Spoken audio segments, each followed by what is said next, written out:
we so appreciate your help. And we also appreciate the help of Congressman Pat Fallon, a Republican of Texas. He's on the House Oversight and Reform Committee.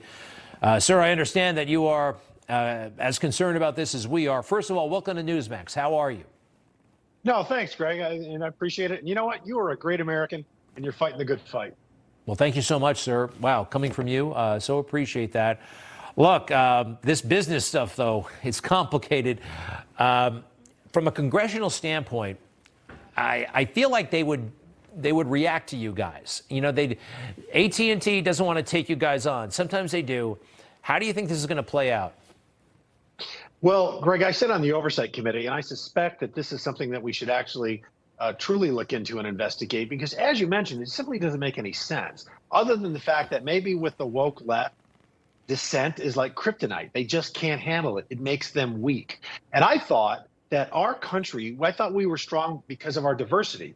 But the strongest diversity, the most important diversity, is the diversity of thought. And as you just mentioned so adroitly, they have 22 liberal TV and information channels, and yet they can't have just a couple of conservative channels. I mean, they deplatformed OAN. Now they're trying to deplatform Newsmax. And Newsmax is a great channel that talks about things that are important to millions of Americans. You have 25 million regular viewers. As you said, you're a top 4 channel that provides news and a top 20 channel overall. This just doesn't make any sense, and it doesn't pass the spell test. Well, personally, I really appreciate your support and that of the other members. 40 or so are on our side, and that number is growing, and letters have been sent. When these big companies get these kinds of letters, I mean, did things start happening? I'm kind of curious about that process. You know, on the other side, on the left, they were jumping through hoops to appease congressional Democrats, Twitter and the rest. They really, you know, they said jump. They were like, how high? These kinds of letters, now that you're in the majority, they can make a difference, right? Well, yeah, we got ignored. The Biden administration ignored us.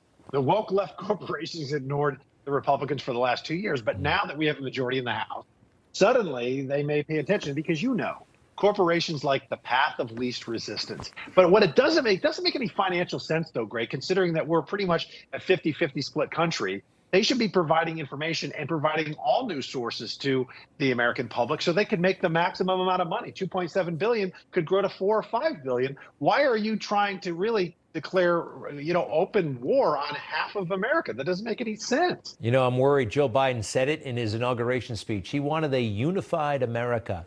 And by unified, I looked at his speech very closely. I think he wanted uniformity.